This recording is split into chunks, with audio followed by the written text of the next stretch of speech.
This video will show how to disassemble some of the linkages and clean the gearbox and remove the gears from an early model GE Vortalex. One of the first things you'll find when disassembling a Vortalex is that the linkages don't appear easily taken apart.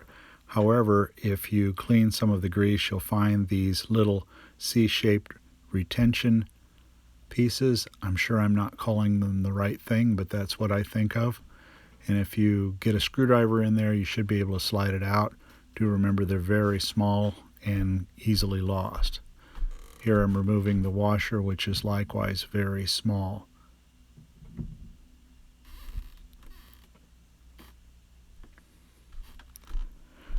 The pivot head on the base likewise has a retention piece, and you can use a little screwdriver in there to remove it, and that will free up the piece to slide off of the bolt coming from the bottom of the motor housing.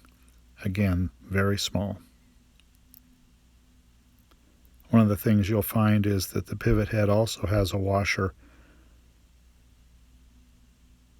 I believe one side may have felt. Here's a picture showing the pieces disassembled. The gearbox is oftentimes loaded with decades-old grease.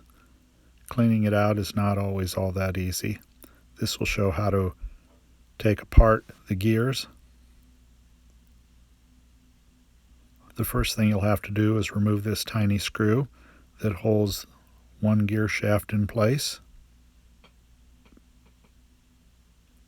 That particular gear shaft, once you remove the screw, has a cap that you can get between the gear and the cap and separate it. Then the cap will slide out of the side of the oscillator box and you can remove it. That cap is what keeps the gear from coming loose. But once you remove it, it frees up the gear shaft so that you can slide it over where the far end will then come out, and the whole piece can be removed. That particular gear shaft is oftentimes stripped in this model.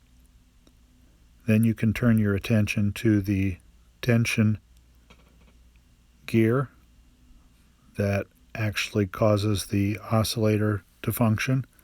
You'll find it also has a small washer.